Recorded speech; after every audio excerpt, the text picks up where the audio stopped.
Est-ce que vous êtes à la lumière de ce qui s'est passé au Burkina Faso, de ce qu'on a appelé le printemps burkinabé, est-ce que vous êtes favorable à une limitation des mandats dans l'espace francophone, par exemple, 2 mandats, pas plus? Oui, au Sénégal, nous avons réglé cette question puisque notre constitution de 2001 a limité le nombre de mandats à 2.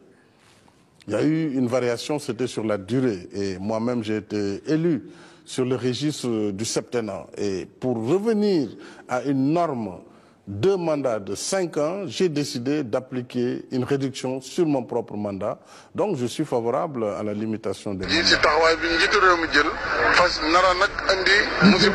Sénégal ndax fi mu nekk li muy def moom mooy def coup d'état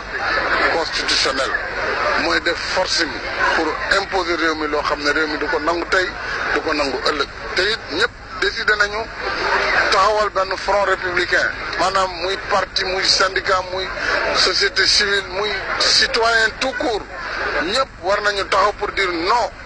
parce que lu ëpp tuuru te lii ëpp na waaw Abdoulaye moomul réew mi te waruñ nangu li mu bëgg a def mu def ko ci Sénégal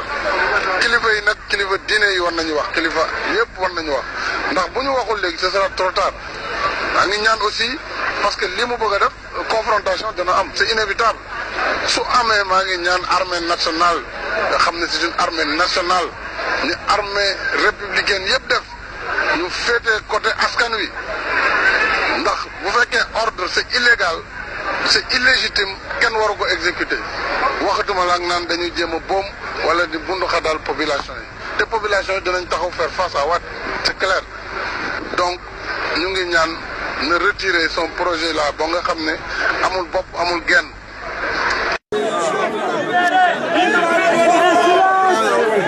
Il faut mesurer conséquences actes yi muy posé réew mi mënuñu nangu li mu bëgg a def. réew mi mënuñu nangu su fekkee ne mu ngi persister pour bëgg ne dinañ jalgati constitution bi pour que président de la république bi ñu fas yéene fal mu supprimer second tour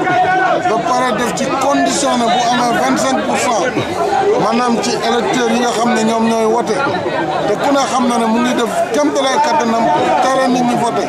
avec le découpage administratif bi ñu def ñun danañ wàcc si mbedd mi danañ woo peuple bi mu taxaw manifester si yeboo ñu jàpp nit ñi yeboo ñu tëj leen yeboo ñu rey leen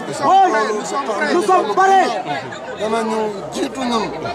ëllëg danaa dem réunion Benno ak société civile li wóor mooy le peuple sénégalais sera dans la rue et n'acceptera pas cette forfaiture et nous sommes prêts à payer. ñu ngi lay nuyu. maa ngi leen di fay. waaw monsieur Sall laaj bi moom xam nga ko mooy sa candidature naam nangu nañ ko waaye nangu nañ beneen candidat boo xam ni yow dàqoon nga ko nan nga ko gisee muy bu président Wade. waaw li xew tey ci réew mi mooy li wolof naan li doon raam ci ñag bi la jëm. Sénégal yëpp xamoon nañ ni Abdoulaye Wade depuis ay weer a ngi mu ngi ci ay pexe lu ne mu ngi koy def yokk na soldo juge yi nekk conseil constitutionnel joxe na ay terrain lu ne def na ko ngir ñu jox ko validel ko candidature moom nag yoon ak charte réew mi moo ko dàq ci joŋante bi war a am ku waxul waxu nafeq war nga xam ni moom amul droit nekk candidat kon nag bu fekkee conseil constitutionnel bi nga xam ne moo war a nekk le juge des élections xam loolu ba pare teg ci tànkam ne moom dafay nekk candidat ñun dañuy dàq loolu te duñu ci ànd tey duñu ci ànd ëllëg te dàq nañu ko te dañu def suñu kem kattan ngir loolu du fi amee waaye gis nañu aussi que moom njiitu réew mi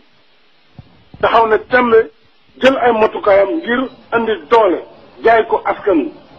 bi conseil bi wax candidature yi immédiatement nañu gis ay samba boy ñenn ñi ñu solo leen tëni ñu sànni ay xeer ci place bi nga xam ne mooy obélisque andi fa situation gêne de perturbation au même moment police daal di chargé def ay char à eau tour ndox mu tàng nit ñi jaxase manifestation bi violente nit ñi gaañ nit ñi kon nag mel na nu moom ci doole la teg candidature am ci doole la teg fas yéene foqarti li nga xam ne mooy kàddu askan wi loolu la ñu ne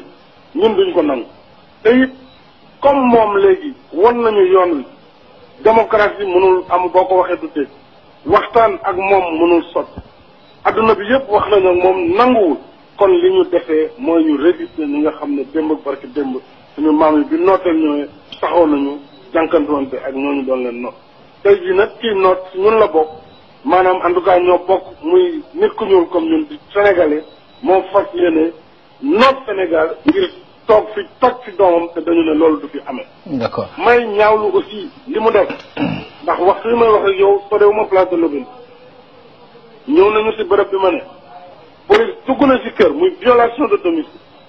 toj ay oto yoo xamante ne samay oto la suñu sécurité amoon ak oto yoo xam ne ay xale ay militants ñoo fi nekk par coup de matraque la ñu tojee vitres yi gaañ leen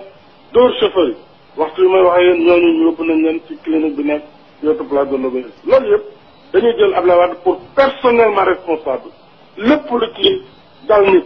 te déjà naqarul nañu deret bi nga xam ne tuur nañu ko ak lépp loo xam ne ëllëg dana nekk conséquence ci position bii mu def moom moo koy yenu moo koy sooke te it lépp. d'accord voilà monsieur Sall Macky ma ñaan ñëpp ñu taxaw fas yéene. waaw en tout cas résister li nga xam ne mooy taxawaayu nguur gi. Macky monsieur Sall ñu ngi lay Macky allo monsieur Sall. dafa wax askan wi lu leer nañu danaa leen jiite waaye julli bi ñaari rakk la ñu ne ko d'accord nañu ku ne xam na ni tabaski ñaari rakk la rakk bu njëkk bi day nekk juróom-ñaari kabar mu nuroog nag mandaam bu njëkk bi di juróom-ñaari at rakk ñaareel bi war a nekk juróomi kabar moom mu am mandat ñaareel muy juróomi at waaw bu paree lu mu ci nekk asalaamaaleykum moom nag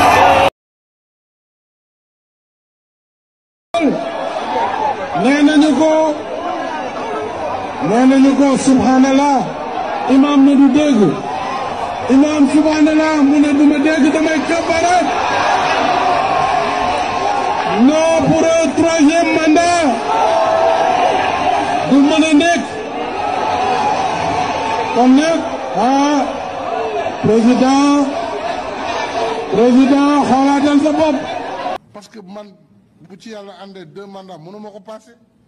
loolu la charte. en tout cas man mii de jàpp naa ne mbiru ñetteelu mandat dinañ ma séentu fépp ba mu des ci mbir moomu donc loolu dama bëgg ñu wax ko mu leer. moo tax sunu borom di wax ak ñi gëm yaa ayuha alladina amanu ñëpp bàyyi xel yàlla ak ñuy woo mu ne li ma taquluuna maa la tafaalu lu tax ngeen di wax lu ngeen dul def moo yées ci jullit. yaa ayuha alladina amanu ay yéen yi nga xam ne da ngeen a gëm awfu bil uqud matal leen pas-pas ya uqud mooy la nga diggante ngeen fasante ko ak nit. waaw jërëjëf laaj ngeen moo wax ji nga xam ne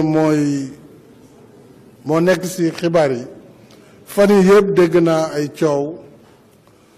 mooy loo xam ne daf ma jaaxal sax ndax day mel ni lu xiinul rek xëy taw wax joo xam ni kenn xamul fu mu jógee ak lan moo ko tax a jóg ndax réew mi jàpp naa ni démocratie la buy dox 2016 man maa proposé askanu Sénégal révision constitutionnelle boo xam ne dama ni mbirum mandat yi dafa war a jeex dakk ñëpp jàpp ne réew mi kenn mënatu fi toog lu ëpp ñaari mandat dañ ko bind mu leer nañ nul ne peut faire plus de 2 mandats consécutifs xanaa kay ku jàng tubaab boo ko firilee loolu war na xam ne indépendamment référendum loi 2016 wala loi 91 dañu ne mandat bi juróomi at la benn yoon lañ ko mën a renouveler muy donc boo ko renouveler muy ñaari mandat ñu yokkaat ci leneen lu koy tëj ne de toute façon kenn mënul def lu ëpp ñaari mandat yu tegale donc loolu la constitution bi wax donc loolu lu leer na man maa ngi sama benn mandat boo xam ne bu ci yàlla àndee 2019 lay jeex ci coobare sunu borom ak bëgg-bëgg Sénégalais yi bu fekkee ne jàpp nañ ne liggéey bi ñu sumb ñu ngi koy teg ci yoon am nañu seen kóolute dina renouveler mandat boobu 2019 su boobaa man pare naa ci loolu dama bëgg wax jooju ñu teg ko fële te ñu jublu ci liggéey waaye li ma xaw a jaaxal nag ci réew mi mooy foo nekk ci liggéey rek dinañ la indil wax joo xam ne boo moytuwul boo leen ci toppee dina la tardeel te jaru ko kon fi ma toll li ma bëgg a def daal mooy continuer liggéey bi nga xam ne yéen a ma ko dënk su paree ñu seet boo leen ñu wóoluwaatee am ngeen possibilité renouveler mandat président de la république su boobaa wax ji jeex na waa keneen la ñu wax ndax mënoo def lu ëpp ñaari mandat yu tegle waaye nag intellectuels yi dañu bëgg loolu jàpp fii interpréter fële ku nekk wane xam-xam ku nekk wane ne yow yaa mën a indi lii ak laa loolu yëpp lu baax la mais vraiment damay ñaan daal ñu bañ a di engager réew mi ci loo xam ne énergie bu ñuy perte la amalu ñu njëriñ en tout cas man mii de jàpp naa ne mbiru ñetteelu mandat dinañ ma séentu fépp ba mu des si mbir moomu la